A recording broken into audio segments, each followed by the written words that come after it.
Thank you so much. अब बैठ जाएंगे आप लोग।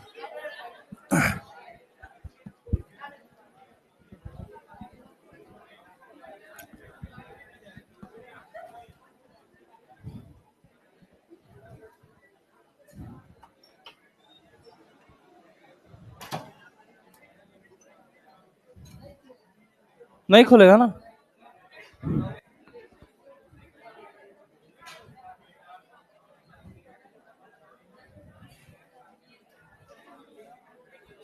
क्या क्या हो गया था अभी तक? क्या क्या कर लिया था? वेरिएबल ऑक्सीडेशन स्टेट खत्म, ऑक्सीडेशन स्टेट खत्म, trends in stability of halides, metal oxide and oxo cation, ये लेक्चर 1 में हो गया था अभी। ठीक है, अब यहां से हमें क्या शुरू करना है? Catalytic property, magnetic property, formation of coloured ion. रुको वो स्लाइड्स पहले हटा लेने दो।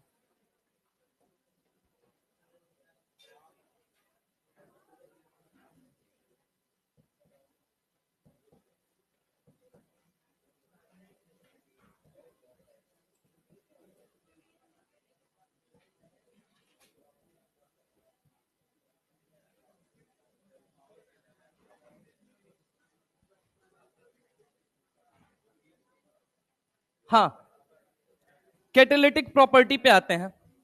अब कैटालिटिक प्रॉपर्टी को शुरू करने से पहले एनसीईआरटी की वो बात अगर आपको याद हो कि कैरेक्टरिस्टिक प्रॉपर्टी क्या थी ट्रांजिशन मेटल की। अगर आप में से मुझे कोई बता सके कि what is the characteristic property of transition metal, characteristic property क्या थी एनसीईआरटी की? Variable oxidation state. जब वेरिएबल ऑक्सीडेशन स्टेट वाला आप टॉपिक खोलेंगे तो उसके अंदर सबसे पहली चीज आपको क्या पता चलेगी कि इनकी जो कैरेक्टरिस्टिक प्रॉपर्टी होती है वो क्या होती है, बताइए जरा। तो वो होता है वेरिएबल ऑक्सीडेशन स्टेट। अब अगर मैं आपसे बात करूं, deep block metals or their compound act as catalyst in many reaction. For example, heat of hydrogenation आप सुनते हैं, निकल पीटी पीडी का ही उपयोग सुनते हैं। डेकॉन्स प्रोसेस आप सुनते हैं, CuCl2 का नाम सुनते हैं। आप कॉन्टेक्ट प्रोसेस सुनते हैं तो उसके अंदर VO5 का नाम सुनते हैं। ऐसा क्या है डी ब्लॉक एलिमेंट के पास कि वो वेरिएबल ऑक्सीडेशन स्टेट रखने की कैटलिस्ट की तरह काम करने की क्षमता रखता है? तो दरअसल बात ऐसे समझिए कि अगर मैं आयरन को बोलूं कि भाई साहब +2 में रहना है, कहता है ठीक है। +3 में रहना है, ठीक है। मैग्नीज को बोलूं +6 में रहना है, कहता है ठीक है। +7 में रहना है, ठीक है। मैंने कहा +6 से +7 कैसे जाओगे? बोला इलेक्ट्रॉन दे के जाऊंगा। मैंने कहा +7 से +6 कैसे आओगे? बोलता है इलेक्ट्रॉन खा के आऊंगा। मतलब अगर उसको रिएक्शन में जरूरत, अगर हम डी ब्लॉक को लें, हम उससे कहें तुमको इलेक्ट्रॉन खाना है, कहता है मैं रेडी हूं। कहता है इलेक्ट्रॉन छोड़ना है, कहता है रेडी हूं। बोला जाए कि लोअर ऑक्सीडेशन स्टेट में रहना है, कहता है रेडी हूं। कहा जाए हायर ऑक्सीडेशन स्टेट में रहना है, कहता है रेडी हूं।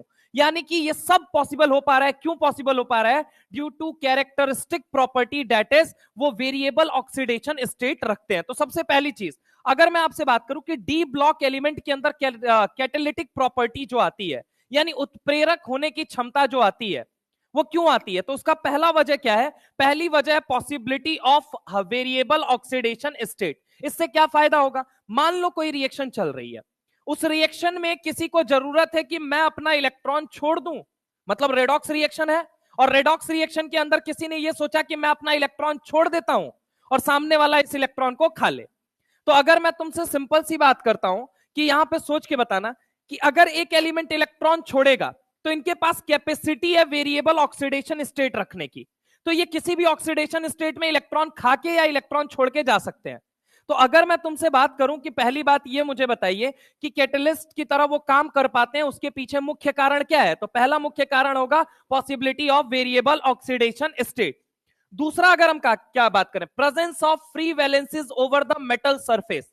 अगर हम बात करें ये किसके लिए बात कर रहा है, तो ये बात कर रहा है एडजॉर्प्शन। एडजॉर्प्शन कहां पे होता है? दरअसल अगर मैं बात करूं कि आपको पता है एक सरफेस लिया जाता है, उसके अंदर बेसिकली हीट ऑफ हाइड्रोजनेशन के अंदर मान लीजिए ये कार्बन कार्बन डबल बॉन्ड है।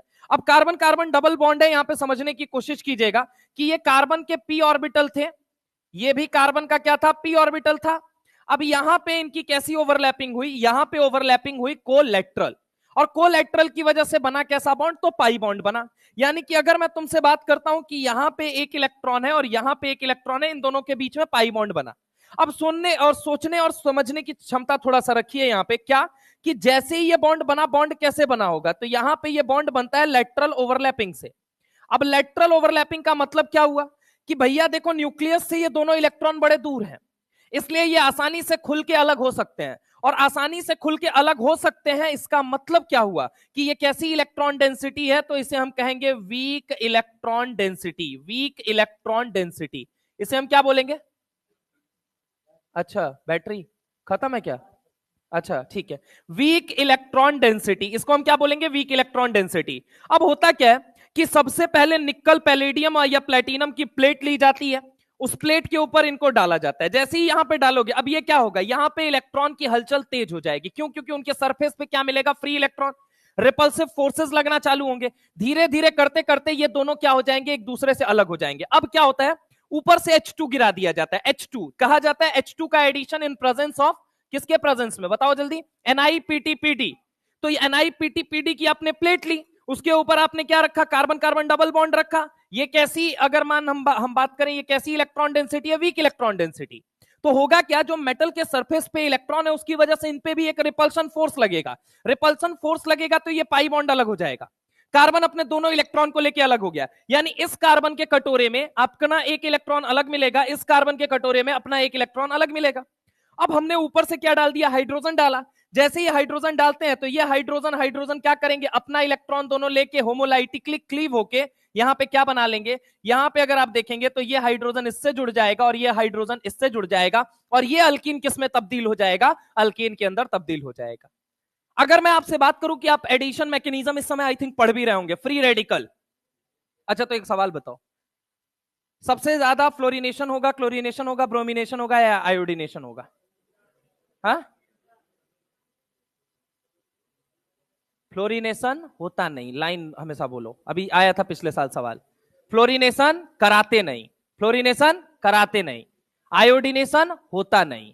बोलो बोलो, फ्लोरिनेशन कराते नहीं, आयोडीनेशन होता नहीं। पहली क्या? फ्लोरिनेशन कराते नहीं, आयोडीनेशन होता नहीं। क्लोरिनेशन में लोचा है, ब्रोमिनेशन होता है। तो आंसर अगर हम बात करें ब्रोमिनेशन जाएगा। एनीवे, अगर हम बात करें presence of free valency over the metal surface, adsorption power इसे ही कहते हैं। ये बेसिकली एग्जांपल दिया गया है निकल पीटी के लिए, कि निकल पीटी क्या प्रोवाइड करने का काम करता है? Surface which weakens the electron, pi electron density of carbon carbon double bond. अब ये दोनों इलेक्ट्रॉन अलग हो गए, ये भी फ्री रेडिकल, वो भी फ्री रेडिकल। हाइड्रोजन ऊपर से अब गिराओ इनके ऊपर, तो हाइड्रोजन दोनों बॉन्ड अपना तोड़ के और क्या करेगा? एक हाइड्रोजन आजू वाले से जुड़ेगा, दूसरा हाइड्रोजन बाजू वाले से, और कार्बन कार्बन डबल बॉन्ड क्या हो जाएंगे? अलग हो जाएंगे। तीसरा क्या होता है? Presence of vacant D orbital. अगर मान लो हमें जरूरत पड़ी रिएक्शन के अंदर एक्स्ट्रा इलेक्ट्रॉन इनको ठूस के खिलाने की, तो ये कहते हैं हाँ साहब हमारे पास वेकेंट डी ऑर्बिटल एकदम भरा पड़ा है और हम आसानी से इलेक्ट्रॉन ले सकते हैं। यही कारण है जो आपके सिलेबस के अंदर मैं अगर बात करूं तो जैसे कि हैबर्स प्रोसेस, 4 तरह के प्रोसेस हैं। हैबर्स प्रोसेस के अंदर आयरन को एज अ कैटलिस्ट यूज किया जाता है। क्यों? क्योंकि एक तो वेरिएबल ऑक्सीडेशन स्टेट शो करेगा, सरफेस के ऊपर फ्री वैलेंस इलेक्ट्रॉन है, और तीसरा रीजन क्या है बताइए जरा? तो तीसरा रीजन अगर मैं आपसे बात करता हूं, वेकेंट डी ऑर्बिटल है। तो हैबर्स प्रोसेस के अंदर इसीलिए आयरन को एज अ कैटलिस्ट यूज किया जाता है। ठीक है। दूसरा अगर हम बात करें निकल इन कैटालिटिक हाइड्रोजनेशन, ऑर्गेनिक केमिस्ट्री के अंदर निकल पीटी का आप सुनते हैं कि जब भी हम कैटालिटिक मतलब कि उत्प्रेरक की प्रेजेंस में हाइड्रोजन का एडिशन करते हैं, दैट इज कैटालिटिक हाइड्रोजनेशन, तो हम किसको यूज करते हैं? निकल को यूज करते हैं। आगे अगर मैं बात करूं, catalyst used in contact processes V2O5, vanadium का जो पेंटा ऑक्साइड है इसको यूज करते हैं कांटेक्ट प्रोसेस के अंदर। अगर आप उठा के देखेंगे हैबर्स प्रोसेस हुआ, ऑस्टवाल्ड प्रोसेस के अंदर प्लेटिनम को आप यूज करते हो। क्यों यूज करते हो? क्योंकि सिंपल सी बात है, डी ब्लॉक का एलिमेंट है, कैटलिस्ट की तरह बड़ा अच्छा काम करेगा आराम से। और उसके पीछे 3 मुख्य रीजन है। पहला रीजन क्या है? Possibility of variable oxidation state. दूसरा रीजन है वेकेंट डी ऑर्बिटल का प्रेजेंस, और तीसरा रीजन क्या है? Presence of free valence electron on their surface, जिसकी वजह से उनके पास क्या होती है? एड्जॉर्प्शन पावर होती है। तो अगर मैं आपसे बात करूं कि आयरन हैबर्स प्रोसेस के अंदर आप उठा के देख लीजिए, निकल कहां पे? कैटालिटिक हाइड्रोजनेशन के अंदर। कैटलिस्ट जो कि कांटेक्ट प्रोसेस में यूज किया जाता है वो कौन यूज किया जाता है? V2O5। और AlCl3 TiCl4 कौन होता है? Ziegler Natta catalyst. कौन? Ziegler Natta catalyst. इसके अलावा अगर मैं आपसे बात करूं तो जिगलर नाटा कैटलिस्ट के अलावा और भी एग्जाम्पल हो सकते हैं। कौन सा हो सकता है कि ऑस्टवाल्ड प्रोसेस आप उठा के देख लीजिए, समझ रहे हैं आप मेरी बात को। और भी एग्जाम्पल PDCl2, जितने हैं इनसे बाहर नहीं पूछा जाएगा। अब सुनिए, एक सवाल भी पूछा गया, उस सवाल के जरिए मैं सारी इंफॉर्मेशन दे रहा हूं, कितना कैटलिस्ट आपको याद रखना है। तो कितना कैटलिस्ट के तौर पे अगर मैं आपसे बात करूं, पहले तो एक और एग्जांपल और देख लो कि जैसे कि आयरन, एनसीईआरटी में एक लाइन लिखी हुई है क्वेश्चंस के फॉर्म में, iron कैटलाइजेस the reaction between the iodide and पर सल्फेट आयंस। अब सवाल ये उठता है कि आयरन जो है, आयरन जो होता है बेसिकली ये क्या करता है, आयरन जो होता है ये कैटलाइज करता है। कैटलाइज बोले तो उत्प्रेरक की तरह काम करता है, किसकी रिएक्शन में, आयोडाइड आयन और किसके बीच में, पर सल्फेट आयन, किसके बीच में, पर सल्फेट आयन के बीच में। कैसे कैटलाइज करता है, एनसीईआरटी ने ये सवाल में लिखा। तो अब इसके बारे में अगर हम बात करें तो यहां पे जरा गौर से देखिएगा। पहले ये सवाल बताओ, सवाल लिखा है match the catalyst with the process. V2O5 कहां यूज किया जाता है बताइए जरा। V2O5 कहां, अभी जस्ट बताया मैंने कि V2O5 का उपयोग कहां किया जाता है, कॉन्टैक्ट प्रोसेस। और कॉन्टैक्ट प्रोसेस वो मेथड है जिसके जरिए 96% प्योर H2SO4 बनता है। एनसीईआरटी ग्रुप नंबर 16 में ये बात लिखी हुई है, कहां पे, जब H2SO4 का फॉर्मेशन किया जा रहा है कि SO2 को वेनेडियम ऑक्साइड की प्रेजेंस में हम क्या बनाते हैं, H2SO4 में कन्वर्ट करते हैं। उस प्रोसेस का नाम होता है कॉन्टैक्ट प्रोसेस। टोटल 4 प्रोसेस हैं। पहले प्रोसेस का नाम अगर मैं बात करूं आपसे, तो पहले प्रोसेस का नाम क्या है, हैबर्स। पहले प्रोसेस का नाम है हैबर्स प्रोसेस। दूसरे का नाम क्या है, ऑस्टवाल्ड। क्या नाम है, ऑस्टवाल्ड। तीसरे का नाम क्या है, कॉन्टैक्ट। ये 4 प्रोसेस होते हैं। और चौथा कौन सा होता है बताइए, कौन सा होगा, डेकॉन्स। कौन सा होगा, डेकॉन्स। डेकॉन्स में किसके लिए होता है, Cl2 के लिए होता है। किसके लिए होता है, Cl2। ये किसके लिए होता है, H2SO4 का फॉर्मेशन। ये किसका फॉर्मेशन करता है, HNO3। और यहां पे क्या बनता है, NH3, अमोनिया के फॉर्मेशन में यूज किया जाता है। यहां कैटलिस्ट के तौर पे कौन यूज किया जाता है, आयरन। टोटल 4 प्रोसेस हैं, एक है हैबर्स, एक है ऑस्टवाल्ड, एक है कॉन्टैक्ट और एक है डेकॉन्स। यहां पे कौन यूज किया जाता है एज अ कैटलिस्ट, आयरन।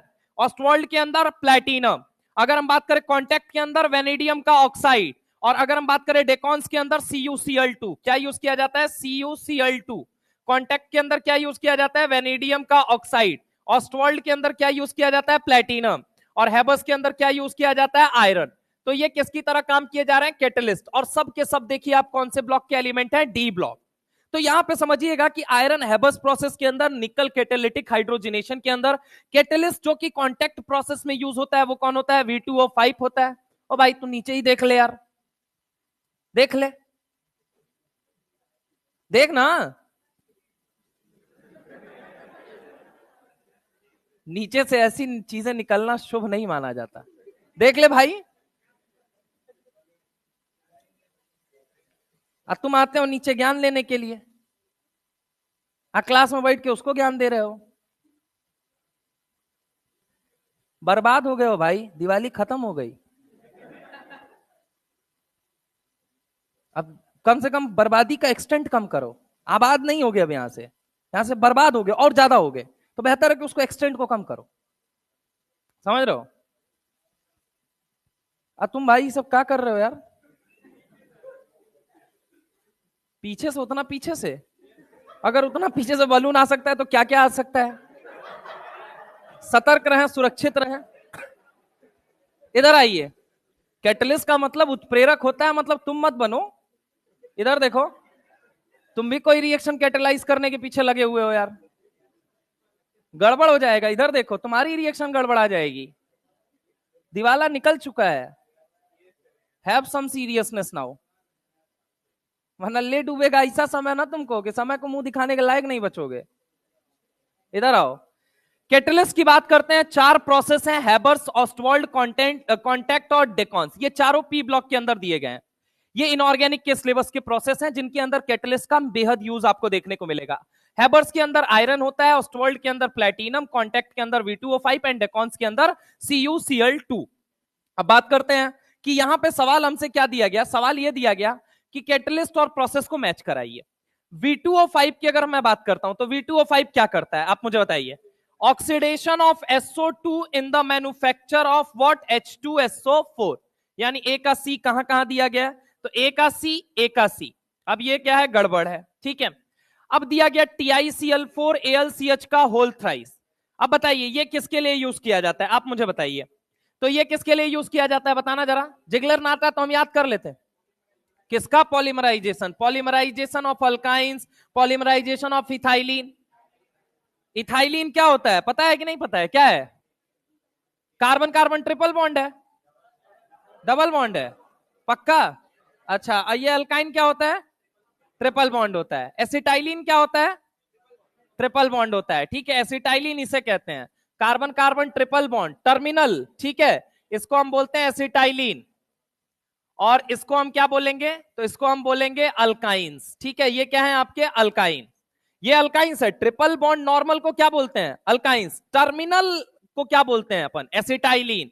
अब क्या बोल रहा है हमसे कि TiCl4 और AlCH3 का होल थ्राइस, ये क्या होता है कि जिगलर नाटा किसमें यूज किया जाता है, पॉलीमराइजेशन ऑफ इथाइलिन, किसमें यूज किया जाता है, पॉलीमराइजेशन ऑफ इथाइलिन। यानी सेकंड का क्या हो जाएगा, डी, सेकंड का ए दे रखा है, गलत है ये आंसर। आगे देख लो, PDCl2, याद रखिएगा ये सब दिए गए एनसीईआरटी के अंदर, ठीक है।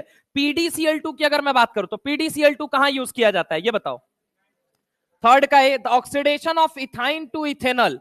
इथाइन बोले तो क्या हो गया, C ट्रिपल बॉन्ड C, ठीक है। अब इसको किस में कन्वर्ट करना है आपको, इथेनॉल। इथेनॉल बोले तो एल्डिहाइड ग्रुप में, समझ रहे हो मेरी बात को। अगर आपको कन्वर्ट मारना है तो आपको किसका उपयोग करना पड़ेगा, PDCl2 का। आगे आ जाता है निकल के कॉम्प्लेक्स, तो ये कहां यूज किए जाते हैं, पॉलीमराइजेशन ऑफ अल्काइंस। यानी कि आंसर क्या हो जाएगा, पहला पार्ट। आगे अगर मैं आपसे बात करता हूं तो सुनिएगा, सवाल अगला है, आइडेंटिफाई द इनकरेक्ट स्टेटमेंट। इसमें से इनकरेक्ट स्टेटमेंट बताइए कौन सा है, बताइए इनकरेक्ट स्टेटमेंट कौन सा है। The oxidation state in chromium CrO4 and Cr2O7 are not same, true या फॉल्स, क्या हो जाएगा, ट्रू या फॉल्स। यहां पे कह रहा है कि CrO4 है, CrO4 -2, एक ऑक्सीजन की वजह से चार्ज -2, 4 दूना कितना हो गया, -8, -8 में से 2 घटा लो कितना आ गया, +6। अब अगला क्या बोल रहा है, Cr2O7, Cr2O7 -2, एक ऑक्सीजन की वजह से चार्ज कितना होता है, -2 इंटू कितना हो गया 7, तो ये कितना हो गया -14, -14 में से कितना उड़ा दो, 2, बचा कितना, -12, -12 का काउंटर आयन कितना बनेगा, +12। अब +12 का मतलब क्या हो गया, क्रोमियम कितने में आ गया, +6 में। तो कह रहा है the oxidation state of chromium in CrO4 2- and Cr2O7 2- are not same. तो क्या ये बात ट्रू है या फॉल्स है, ये क्या है, गलत है। यानी कि इनकरेक्ट स्टेटमेंट यही है, आंसर यही है अपना। आगे क्या लिखता है, Cr2+ is stronger reducing agent than Fe2+ in water. Obvious है, क्यों, क्योंकि इसको क्या मिलेगा यहाँ पे, अगर हम बात करें कि हाफ फिल्ड कंफ्यूग्रेशन मिलेगा, T2G3 Eg0 बनेगा, और दूसरी चीज एक अच्छा ऑक्सीडाइजिंग एजेंट भी है। और इसका लॉजिक क्या हो सकता है सर, ऐसे तो एक बात बताइए, Cr+2 से इलेक्ट्रॉन छोड़ के कितने में जाएगा, Cr+3 में, और Fe2+ कहां जाएगा, Fe+3 में। तो सर इसके पास भी तो D5 कंफ्यूग्रेशन आ रहा है, तो क्या प्रॉब्लम क्या है, तो अब बताइए, रीजन बताइए, प्रॉब्लम क्या है। Cr+2 से +3 में जा रहा है, Fe+2 से +3 में जा रहा है, ये D6 से D5 बन रहा है, वो D4 से D3 बन रहा है, यहाँ T2G Eg0 बन रहा है, ये मान लिया CFT कह रही है, तो VVT भी तो ये कह रही है कि Fe2+ Fe3+ जो होता है वो कन्वर्जन आसान कर देगा, 2 से 3 जाना आसान है। अब बताइए कारण बताइए, क्या प्रॉब्लम क्या है, PYQs का क्वेश्चन है ये, बताइए। प्रॉब्लम यह है कि एनसीईआरटी पढ़ते वक्त हमने एक बात और ध्यान दी थी कि भैया लेफ्ट टू राइट जब आप जाते हैं ना, लेफ्ट टू राइट अब जब जाते हैं तो stability of higher oxidation state क्या करती है, इंक्रीज करती है या डिक्रीज करती है, इंक्रीज या डिक्रीज, डिक्रीज करती है, डिक्रीज करती है या नहीं करती है। तो अगर मैं बात करूं Fe जो है, Fe जो है ये इलेक्ट्रॉन खा के कितने में जाएगा, D5 में जाएगा, और ये इलेक्ट्रॉन खा के कितने में जाएगा, +3 में जाएगा। लेकिन मीडियम पे बहुत सारी बातें डिपेंड करती हैं। मैंने कहा था जो KMnO4 है वो एक तगड़ा ऑक्सीडाइजिंग एजेंट है। क्यों तगड़ा है, सिर्फ इसलिए नहीं तगड़ा है कि Mn+7 से +2 में आ रहा है, वो इसलिए तगड़ा है क्योंकि वो एसिडिक, वीकली बेसिक, और तो और कौन से, न्यूट्रल मीडियम, तीनों जगह वो ऑक्सीडाइजिंग एजेंट की तरह काम कर पा रहा है। K2Cr2O7 की कमी क्या थी कि K2Cr2O7 जो था वो आपका कहां पे काम कर रहा था, सिर्फ और सिर्फ एसिडिक में। अब देखो अगर मैं बात करूं Cr के लिए, तो सीआर को अगर मीडियम आप पकड़ा दोगे, कोई मीडियम पकड़ा दोगे, ये काम करेगा। एफई के साथ प्रॉब्लम ये कहता है सर मैं Fe+2 में जितना स्टेबल हूं उतना ही लगभग Fe+3 में भी स्टेबल हूं। मुझे ऐसी कोई जरूरत नहीं है, मैं किसी भी मीडियम में जब हमने डाल के उसको चेक किया तो Fe+2 जितना स्टेबल पाया गया उतना ही क्या पाया गया, FeCl3 सॉरी Fe+3। इसीलिए जब भी आप प्रोडक्ट देखते हैं कहां पे पी ब्लॉक में एक रिएक्शन आती है। इस बार नीट जो स्कैम वाला नीट था उसमें एक सवाल आया था। क्या सवाल आया था कि Fe को जब हम HCl के साथ ट्रीट करते हैं तो प्रोडक्ट क्या बनता है, फेरिक्स क्लोराइड बनता है या फेरिक क्लोराइड बनता है, फेरस या फेरिक? जवाब गया था फेरस, FeCl2। ऐसा नहीं है कि फेरिक क्लोराइड नहीं बनता है, प्रॉब्लम यह होती है कि वहां H2 बन गया। H2 जो था, आयरन ने अपना दोनों इलेक्ट्रॉन छोड़ा, हाइड्रोजन ने इलेक्ट्रॉन खाया, हाइड्रोजन H2 बन के निकल गया किनारे। H2 बन जाता है रिड्यूसिंग गैस, जो वापस Fe+3 को किस में कन्वर्ट मार देता है, Fe+2 में। तो ऐसा नहीं है Fe+2 जहां बनेगा वहां Fe+3 भी बनेगा, और जहां Fe+3 बन सकता है वहां Fe+2 भी बन सकता है। बहुत माइनर स्टेबिलिटी का अंतर होता है, इतना कि हम उसको नेग्लेक्ट कर सकते हैं। इसलिए अगर कहा जाए कि Cr2+ is a stronger reducing agent than Fe2+, क्योंकि Fe2+ से कहां जाएगा, Fe3+ में जाएगा। बहुत बड़ा चेंज नहीं है, दोनों ऑलमोस्ट स्टेबल हैं। और Cr2+ और Cr3+ में एक लंबा गैप है। गैप किस बात का है, सीधे कन्फ्यूग्रेशन का गैप है। यह है कि Cr3+ को ज्यादा स्टेबल पाया गया है compare to Cr2+। That is the reason, अगर मैं तुमसे बात करता हूं यहां पे क्या लिखता है, Cr2+ is stronger reducing agent than Fe2+ in water. तो ये लाइन क्या है, अपने आप में सही है। आगे क्या लिखता है, the transition metal and their compound are known for their catalytic activity. क्यों, due to their ability to adopt multiple oxidation state and to form complex। हाँ बिल्कुल सही बात है कि वो मल्टीपल ऑक्सीडेशन स्टेट रख सकता है, इलेक्ट्रॉन जरूरत पड़ने पर खा सकता है, इलेक्ट्रॉन जरूरत पड़ने पर छोड़ सकता है। इसलिए वो किसकी तरह काम करता है, वो एक अच्छे कैटलिस्ट की तरह काम करता है। आगे क्या लिखता है, interstitial compound are those that are formed when a small atom like hydrogen, carbon, boron and nitrogen are trapped inside the crystal structure, crystal void between the metals। अभी ये थोड़ा आगे का विषय है क्योंकि इंटरस्टिशियल कंपाउंड जब हम पढ़ेंगे। हालांकि ये बात सही है, ये कहना ये चाहता है, मान लीजिए 4 मेटल है, 4 मेटल के बीच वाला स्पेस को हम बोलते हैं वॉइड। वो वॉइड इतना छोटा होता है कि वहां सिर्फ स्मॉल साइज नॉन मेटल बैठ सकता है, like boron, carbon, nitrogen and oxygen. तो कह रहा है इंटरस्टिशियल कंपाउंड कब बनते हैं, जो मेटल के बीच में जो वॉइड होता है, उस वॉइड के अंदर स्मॉल साइज नॉन मेटल जब बैठता है तब। समझ रहे हो मेरी बात को? तो हम उस वॉइड के अंदर जब कोई स्मॉल साइज नॉन मेटल बैठ गया तो हम इसको बोलते हैं इंटरस्टिशियल कंपाउंड। इंटरस्टिशियल वर्ड का मतलब क्या है, मान लीजिए 1 मेटल है, 2 मेटल है, 3 मेटल है, 4 मेटल है। अब चारों मेटल के बीच में एक छोटा सा क्या है, गैप है। अब गैप है तो गैप में क्या होगा कि मान लीजिए कोई स्मॉल साइज, वहां कौन फिट बैठ सकता है, स्मॉल साइज नॉन मेटल ही फिट बैठ सकता है। तो स्मॉल साइज नॉन मेटल अगर जाके बैठ गया तो अब एक मेटल है एक नॉन मेटल है, मतलब ये कंपाउंड बना चुके हैं, और इस कंपाउंड को हम बोलते हैं इंटरस्टिशियल कंपाउंड। तो क्या लिखता है, interstitial compound are those that are formed when small atom like hydrogen, carbon, nitrogen, boron, oxygen are trapped inside the crystal lattice of metal. तो अगर हम बात करें कि वो जो छोटा सा वॉइड है उसके अंदर स्मॉल साइज नॉन मेटल जाके अगर बैठ गया तो हम उसको क्या बोलेंगे, इंटरस्टिशियल कंपाउंड बोलेंगे। तो यस, ये भी बात सही है, इसमें भी कोई दिक्कत नहीं है। बस आंसर क्या हो जाएगा, आंसर हो जाएगा आपका फर्स्ट, क्योंकि हमसे पूछा जा रहा है इनकरेक्ट कौन सा है। इनफैक्ट चारों स्टेटमेंट जो अपने आप में है वो क्या है आपके, कहा जा रहा है कि पहले को छोड़ के बाकी सब सही है, लेकिन यहां पे नॉट नहीं लिखता तो शायद ये भी सही होता, क्योंकि क्रोमियम और क्रोमेट और डाइक्रोमेट के अंदर क्रोमियम का ऑक्सीडेशन स्टेट +6 पहले भी था और अभी भी +6 है। आगे अगर हम आपसे बात करते हैं, अब आता है मैग्नेटिक प्रॉपर्टी। मैग्नेटिक प्रॉपर्टी क्या होता है, बड़ी सिंपल सी बात है। मैग्नेटिक फील्ड लाइंस जा रही थी, ठीक है। कैटालिटिक प्रॉपर्टी सबसे पहली बात हो गई। कैटालिटिक प्रॉपर्टी बोले तो आपका हमने क्या क्या बात कर लिया, कैटालिटिक प्रॉपर्टी। अब हमारा कौन सा है, मैग्नेटिक। देन क्या है, फॉर्मेशन ऑफ कलर्ड आयन। तो यहां पे जरा गौर से देखिएगा, अगर हम बात करते हैं आपसे मैग्नेटिक प्रॉपर्टी, सिंपल सी बात है, मान लीजिए मैग्नेटिक फील्ड लाइंस ऐसे जा रही थी। अब magnetic field lines straight straight जा रही थी, अचानक से हमने इसके अंदर सब्सटेंस रखा। अब सब्सटेंस दो तरह का बिहेव शो कर सकता है। कैसे शो कर सकता है, कोई भी एक सब्सटेंस रखा, अब एक क्या कर रहा है, मान लो इस मैग्नेटिक फील्ड लाइंस को जाते जाते पास बुला ले रहा है। इस मैग्नेटिक फील्ड लाइंस को जाते जाते मान लो क्या कर ले रहा है, पास बुला ले रहा है। ये सब्सटेंस मैंने रखा और ये जाते जाते अपनी तरफ अट्रैक्ट कर पा रहा है। अगर ये अट्रैक्ट कर पा रहा है मतलब ये पास बुला रहा है, और पास बुला रहा है मतलब ये कैसा हो जाएगा, पैरामैग्नेटिक। लेकिन मैग्नेटिक फील्ड लाइंस जा रही थी, अचानक से क्या हुआ, आपने एक सब्सटेंस रखा हुआ है यहाँ पे, और ये सब्सटेंस अब इसको क्या कर रहा है, तो इसको दूर भगा दे रहा है। क्या कर रहा है बोलो जल्दी, दूर भगा दे रहा है। अगर हम बात करें कि ये क्या कर दे रहा है, दूर भगा दे रहा है, तो इसे हम क्या बोलेंगे, डायामैग्नेटिक। जो पास बुलाए पैरा, जो दूर भगाए डाया। जो पास बुलाए वो उसे हम क्या बोलते हैं, पैरा। जो पास बुलाए पैरा, जो दूर भगाए उसे हम क्या बोलते हैं, डाया। तो सिंपल सी बात है, क्या लिखता है, when a magnetic field applied to a substance mainly two type of magnetic behavior is observed। पहला क्या होता है, या तो अट्रैक्टेड बाई मैग्नेटिक फील्ड, मतलब जो पास बुला रहा हो तो उसे हम क्या बोलते हैं सर, पैरामैग्नेटिक बोलते हैं। तो अट्रैक्टेड बाई मैग्नेटिक फील्ड, यानी मैग्नेटिक फील्ड लाइंस जा रही थी, जो उसको पास बुलाने के काम कर रहा है उसे हम बोलेंगे paramagnetic.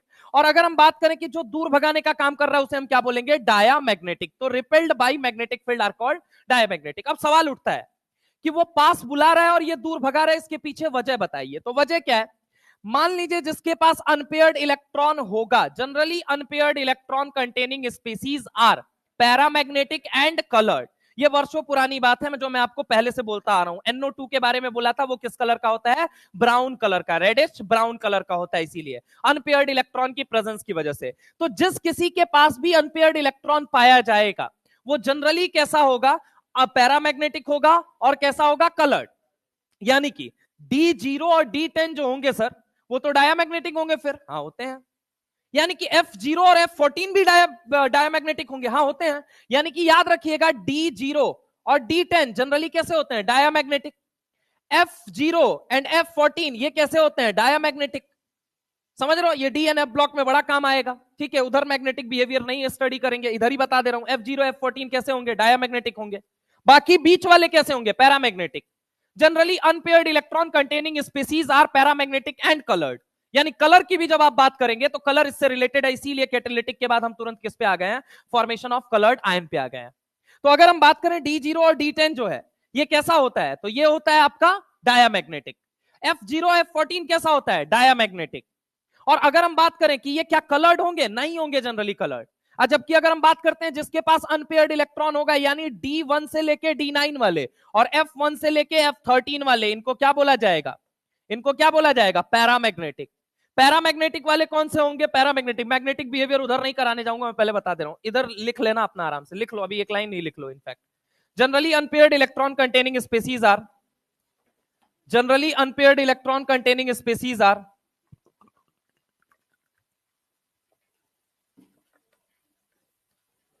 generally unpaired electron containing species are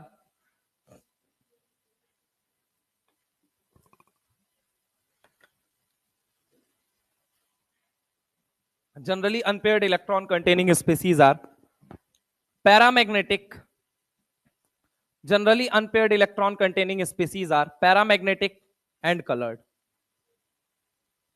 paramagnetic and colored, paramagnetic and coloured. आगे आते हैं, यहां पे देखिएगा मैग्नेटिक नेचर की जब हम बात करते हैं तो मैग्नेटिक नेचर का एक फॉर्मूला होता है, बड़ा सिंपल सा फॉर्मूला होता है। लेकिन अगर मैं तुमसे बात करूं कि आप एनसीईआरटी के अंदर इसके बाद अगर एक देखेंगे टेबल से ही आपको बहुत सारी चीजें पता चल जाएंगी। क्या क्या पता चल जाएगा, अगर मैं आपसे बात करता हूं कि बोर्स मैग्नेटॉन, देखो दो तरह से आपका वो निकाला जाता है, एक तो होता है मैग्नेटिक मूवमेंट और एक होता है स्पिन मूवमेंट, ठीक है। दोनों अलग अलग चीजें होती हैं, एक होती है स्पिन मूवमेंट और एक कौन सा होता है, मैग्नेटिक मूवमेंट। अगर मान लो जैसे कि मैं तुमसे बात करता हूं, यहां पे कितने इलेक्ट्रॉन दिख रहे थे, 0। तो अगर हम बात करें अनपेयर्ड इलेक्ट्रॉन कितना आया, 0। और यहां पे अगर हम बात करें कि मैग्नेटिक मूवमेंट भी कितना आ रहा था, लगभग 0 आ रहा था, ठीक है। बात आती है कि जब आप देखेंगे एक इलेक्ट्रॉन है, तो एक इलेक्ट्रॉन के केस में कितना आ रहा है, 1.73 आ रहा है।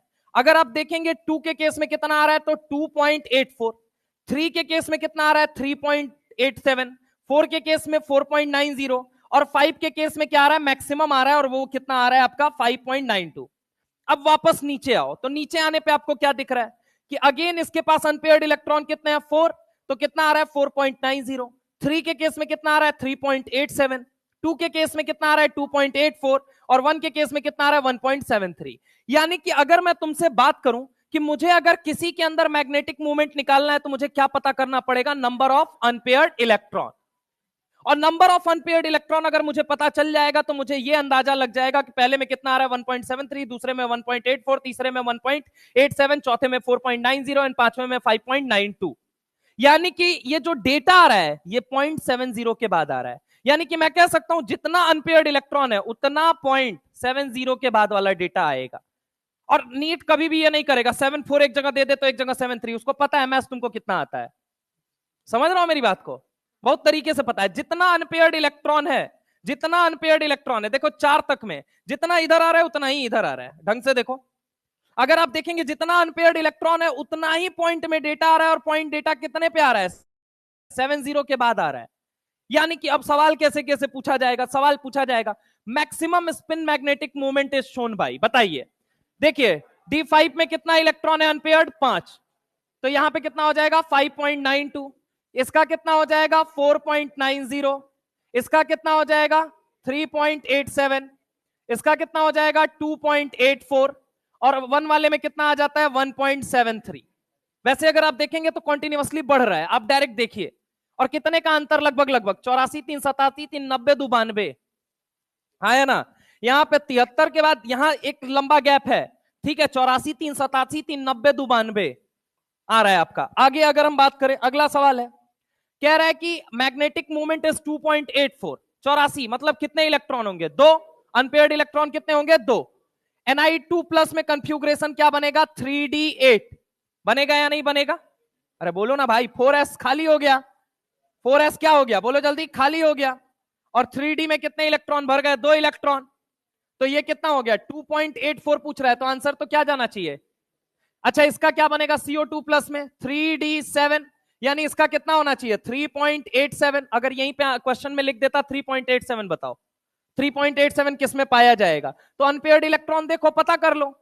अच्छा यहां पे क्रोमियम में दिया हुआ है, तो क्रोमियम में क्या हो जाएगा D4, D4 का मतलब क्या हो गया 4.90। अरे हाँ ना बोलो भाई। अच्छा यहां पे टाइटेनियम दिया गया, टाइटेनियम क्या हो गया स्कैंडियम टाइटेनियम, टाइटेनियम 3+ दिया जा रहा है, इसका मतलब क्या हो गया कितने इलेक्ट्रॉन हो गए, एक ही इलेक्ट्रॉन बचा ना, तो यहां पे कितना हो गया 1.73। मतलब आप सवाल बनाते जाए मैग्नेटिक मूवमेंट ऑफ 1.73, तो आंसर क्या चला जाएगा टाइटेनियम। मैग्नेटिक मूवमेंट ऑफ 3.87 दे दिया, तब आंसर क्या चला गया CO2+। 2.84 दिया तो आंसर चला गया निकल। अच्छा यहां पे अगर आपको दे देता 4.90, तो आंसर कितना चला जाता 4.90 के केस में आंसर चला जाता Cr2+। अगला सवाल देखो, इसमें बताओ an aqueous solution containing which one of the following ion will be colorless, इनमें से कौन सा कलरलेस होगा, कौन सा कलरलेस होगा scandium. Generally unpaired electron containing species are paramagnetic and coloured. अब आप यहां पे देखिए मैग्नेटिक मूवमेंट से निकालना है, तो आयरन के अंदर कितना आ रहा है बताओ जल्दी, ये D6 बन रहा है कंफ्यूग्रेशन, अगर इसका मैग्नेटिक मूवमेंट में पूछ लेता कितना होता, तो बताओ कितना हो जाता 4.90। अरे हो जाता है या नहीं हो जाता। अगर मान लो टाइटेनियम है तो इसके अंदर अनपेयर्ड इलेक्ट्रॉन 1, यानी ये कितना हो जाता 1.73। अच्छा यहां पे Mn के केस में, Mn के केस में अगर मैं तुमसे बात करता हूं कितना हो जाएगा बताना जरा। Mn के केस में D5 है, D5 का मतलब कितना हो गया 5.92। और यहां पे अगर मैं बात करूं तुमसे स्कैंडियम, स्कैंडियम 3+ में क्या बन रहा है D0, D0 है, मतलब ये कैसा हो जाएगा डायामैग्नेटिक, कैसा हो जाएगा डायामैग्नेटिक। एक तो डायामैग्नेटिक हो गया, और ये कैसा हो गया कलरलेस हो गया, कैसा हो गया कलरलेस हो गया, यानी कि आंसर क्या हो जाएगा 4th हो जाएगा। नेक्स्ट आइए, कह रहा है the calculated spin only magnetic movement, spin only magnetic movement कितना होगा Cr2+ है, मतलब क्या हो गया D4 हो गया। अरे D4 हो गया या नहीं हो गया, D4 का मतलब क्या हो गया 4.90। अगर मान लो मैं तुमसे बोलता यहां पे कि एक काम करो 5.92 किस केस में आएगा, एक सवाल मुझे बना के ऐसा दो जहां 5.92 आंसर जान रहा हो, क्या करो सर Mn2+ ले लो, क्या ले लो Mn2+ ले लो। अब बार बार देखिए कौन सा रोटेट हो रहा है Mn2+, Cr+3 इसी पे रोटेट होगा, मैं तुमको बार बार बोल रहा हूं। यहां पे देखो अगर मैं कहता हूं 3.87 वाला आंसर मुझे दो, क्या हो जाएगा स्कैंडियम टाइटेनियम वेनेडियम, यानी वेनेडियम को कितने में ले लीजिए सर +2 में ले लीजिए। अगर मैं बोलूं कि अच्छा एक बात तो 2.84, तो टाइटेनियम +2 ले लीजिए सर। सवाल बनाते जाइए, खेलते जाइए, समझ रहे हैं आप मेरी बात को। आगे चलते हैं, सवाल है which of the following ions have same value off spin only magnetic movement, बताइए देखो देखो देखो, Cu प्लस क्या होता है, D10 होता है। अब D10 है तो कलर्ड होगा या नॉन कलर्ड होगा, पहले ये बताओ। कलर्ड होगा, नॉन कलर्ड, कलरलेस होगा। अब इसमें ये डाया या पैरा, ये डाया हो गया। अब देखो Cu+2 में आ जाओ तो ये कितना हो गया, D9। D9 का मतलब इसके लिए कितना आ गया, 1.73। एक अनपेयर्ड इलेक्ट्रॉन है तो 1.73, 2.84, 3.87, 4.90, 5.92। आप याद रखेंगे बेहतर रहेगा, ठीक है। वैसे मैं आपको बता दूं 70 के ऊपर डेटा होता है, वो जो भी डेटा आएगा 70 के ऊपर आएगा, लेकिन सम टाइम वो पता है क्या कर देगा, खेला कर देता है, 2.87 लिखता है, 2.84 लिखता है कभी कभी 2.87, 2.84। अब उसमें क्या होता है, हम कंफ्यूज। तो एक सिंपल सी बात याद रखो, 84, 387, 390, 92। कैसे, 84, 387, 390, 92। अगर इससे याद रखोगे 84, 387, 390, 92, बस ये तुम्हें गड़बड़ नहीं होने देगा कभी भी। क्योंकि कई बार सवालों में मैंने ऐसा देखा है 2.84 भी लिखेगा, 2.87 भी लिख देगा, और नहीं लिखेगा 2.90 लिख देगा। तो अब वहां बेहतर है 84, 387, 390, 92। बार बार बोलते रहो 84, 387, 390, 92। जैसे यहां है 84, 387, 390, 92, सीक्वेंस में भी सेट बैठता है 84, 387, 390, 92। आपका आंसर क्या हो जाएगा, सही हो जाएगा। आगे आते हैं, तो यहां पे देखो ये डाया है और ये पैरा है। अच्छा देखो, जिंक कैसा होता है, Zn कैसा होता है, D10 होता है। D10 हो गया मतलब ये डाया हो गया, और स्कैंडियम+2 तो एग्जिस्ट ही नहीं करता है पहली चीज, लेकिन अगर होगा तो ये कैसा कैसा होगा, पैरा। तो ये भी आंसर नहीं हो सकता। यहां पे देखो CO3+ दिया, Fe2+ दिया, Ti2+ दिया और V2+। Ti2+ का मतलब क्या हो गया बताना जरा। तो Ti2+ का मतलब कॉन्फ़िगरेशन स्कैंडियम टाइटेनियम, मतलब कितने इलेक्ट्रॉन आउट कर दो, 2 बचे, कितने इलेक्ट्रॉन, 2, D2 बना। और यहां पे क्या बना, D3 बना। यानी ये क्या बन गया, बोलो जल्दी, इसका D2 का मतलब क्या हो गया, 2.84, और इसका कितना हो गया, 3.87।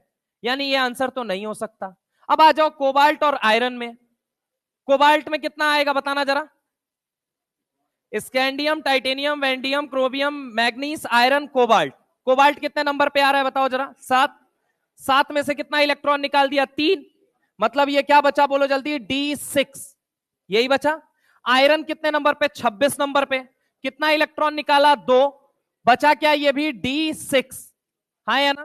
तो आंसर क्या हो जाएगा अपना, सेकेंड नंबर का। तो सवाल है, which of the following pairs of ion have value of से spin only magnetic movement. Same अगर हमसे पूछा जा रहा है तो आंसर क्या हो जाएगा, बोलिए जल्दी, सेकेंड पार्ट हो जाएगा। क्या हो जाएगा, सेकेंड। आ जाओ, ये सवाल करके बताओ, ये सवाल करके बताओ,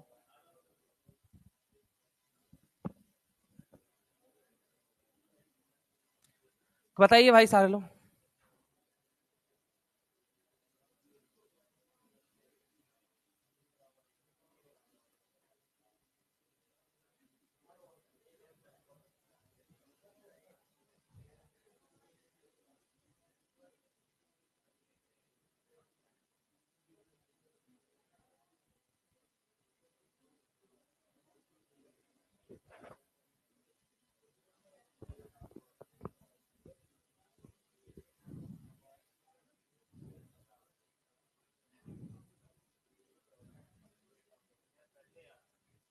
कौन सा आ रहा है,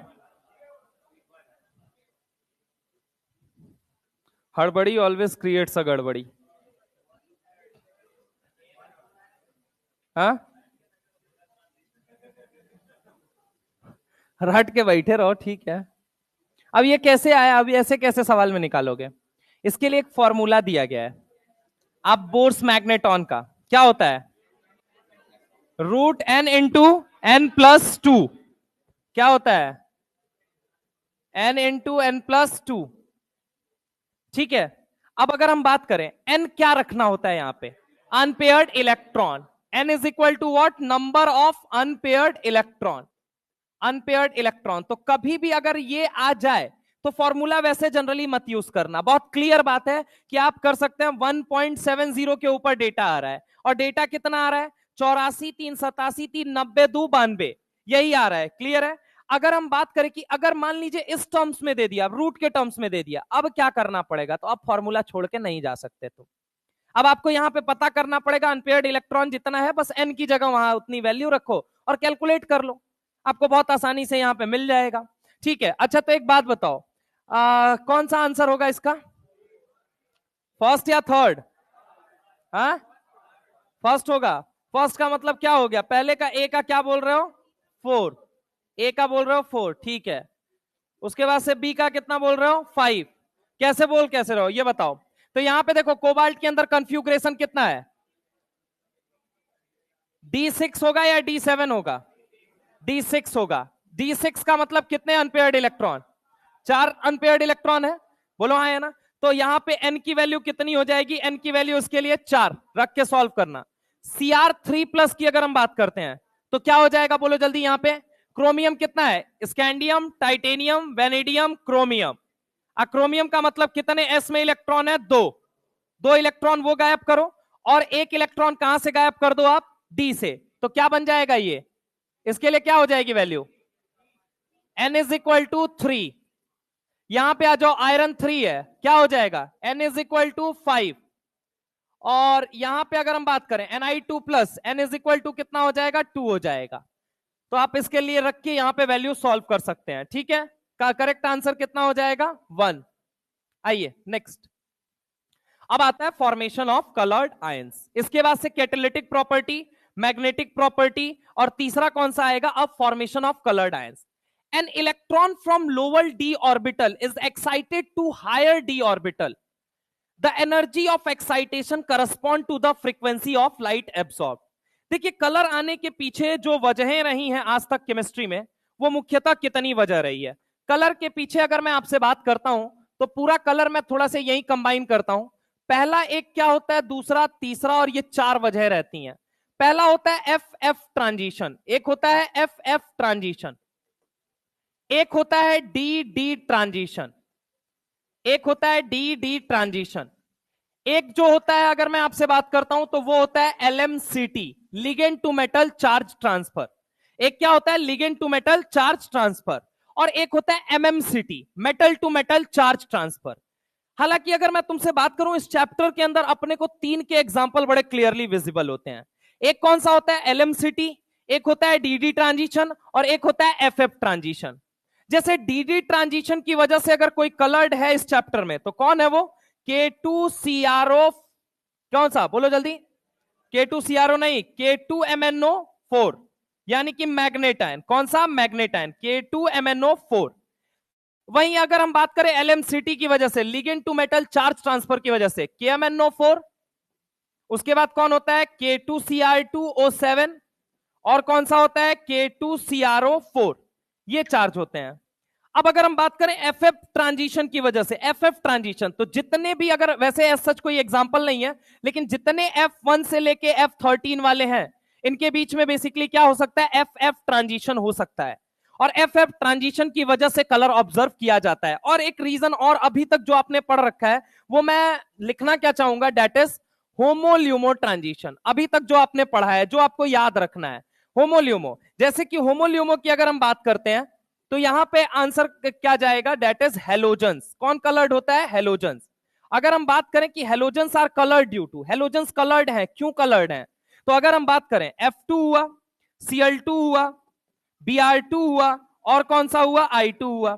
तो I2 कैसा होता है, वॉयलेट, किस कलर का होता है, वॉयलेट। Br2 किस कलर का होता है, रेड ब्राउन, किस कलर का होता है, रेड ब्राउन। और अगर हम बात करते हैं Cl2 कैसा होता है, तो ग्रीनिश येलो, कैसा होता है, ग्रीनिश येलो। और इसके बाद अगर हम बात करें तो कौन सा होता है, पेल येलो।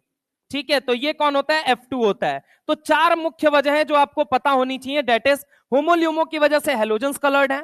अगर हम बात करें ligand to metal charge transfer, या फिर सिर्फ दे सकता है चार्ज ट्रांसफर, तो उसकी वजह से आपको ये 3 एग्जांपल याद होने चाहिए।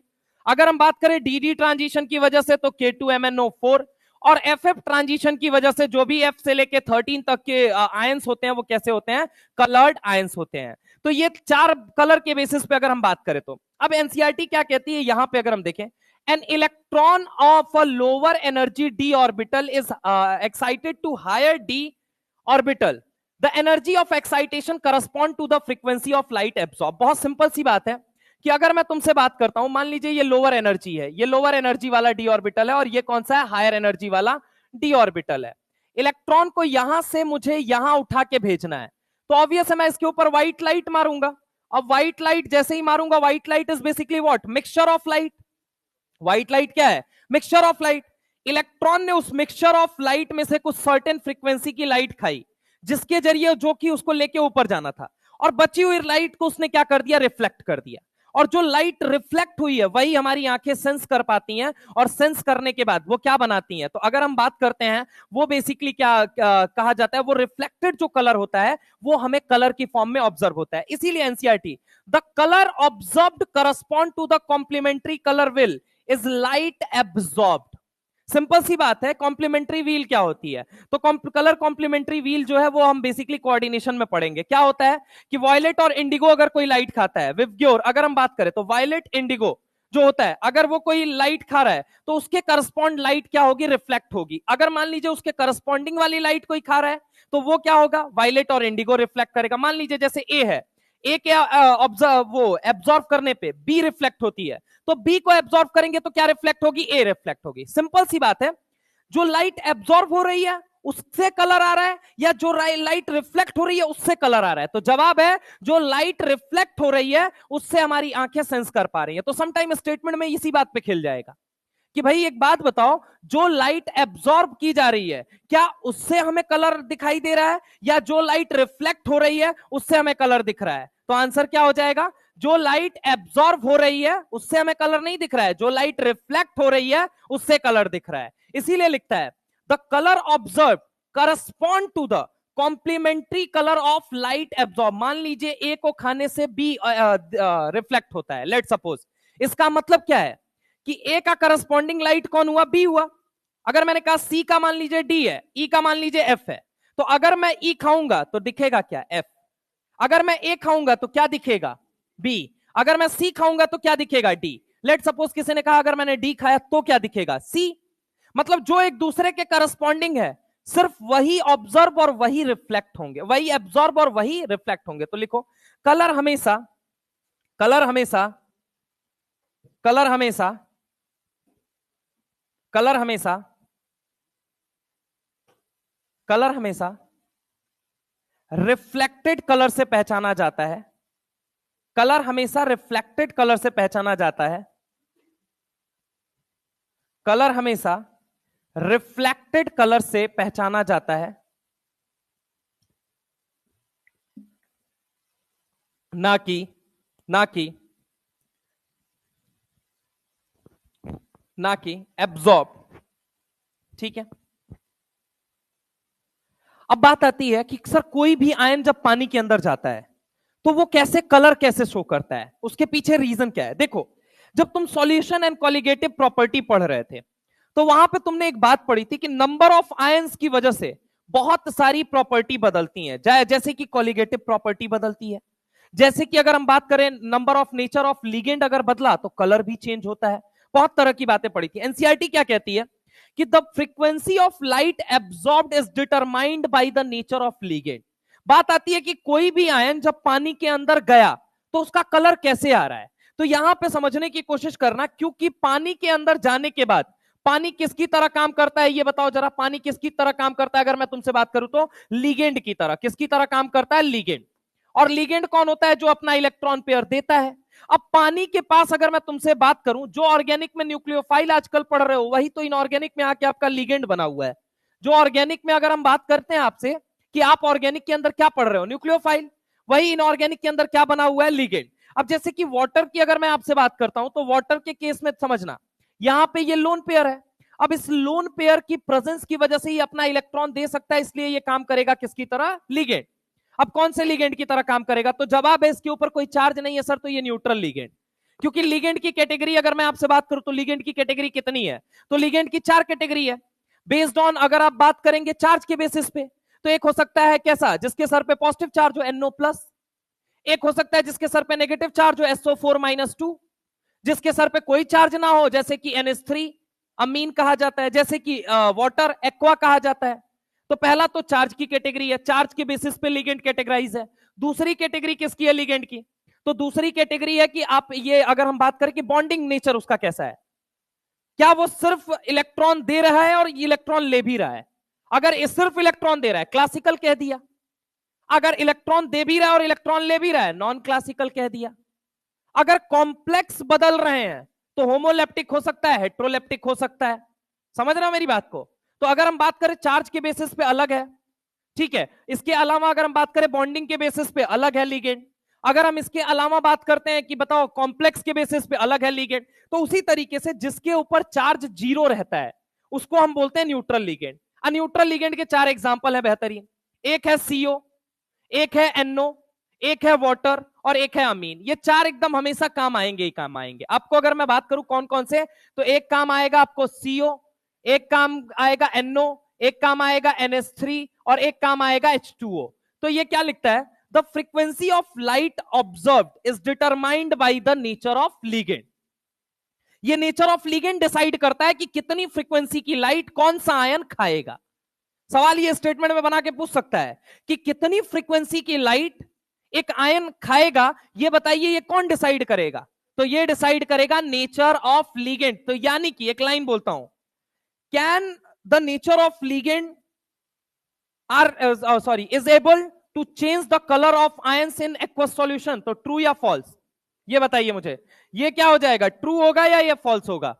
ट्रू होगा। यानी कि नेचर ऑफ लिगेंड आयन के कलर पे क्या प्रभाव डाल सकता है? तो यस आंसर है कि बिल्कुल डाल सकता है। तो लिखो कॉपी के अंदर, nature of ligand, nature of ligand, nature of ligand can definitely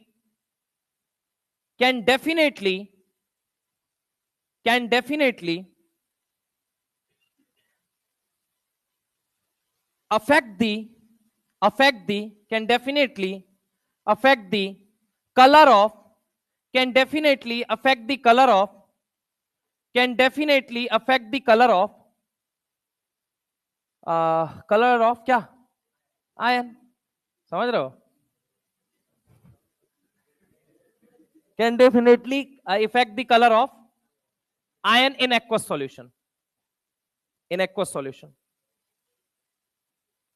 अच्छा दूसरी बात बताओ, क्या नंबर ऑफ लिगेंड की वजह से भी प्रभाव पड़ेगा? बिल्कुल पड़ेगा। तो लिखो number of ligand may also impact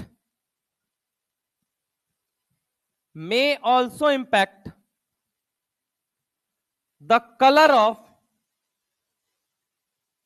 color of ion in aqueous solution,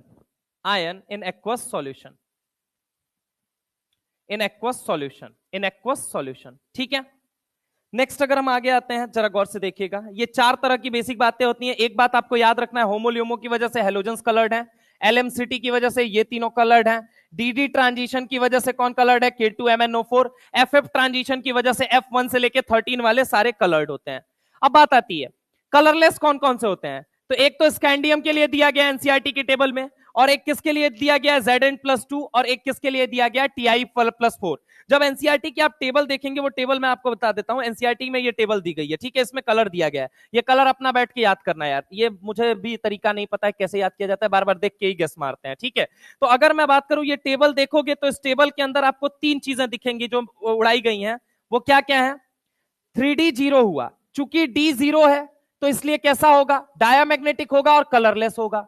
वहीं अगर हम बात करें D जीरो है, कौन है? Ti4+, इसलिए कलरलेस। और Zn+2 की अगर हम बात करते हैं, जो कि कैसा होता है? D10 होता है। तो D जीरो और D10 जनरली कैसा होता है? ये कैसा होता है? कलरलेस होता है। बाकी जितने होते हैं वो कैसे होते हैं? Coloured. Generally unpaired electron containing species are paramagnetic and coloured.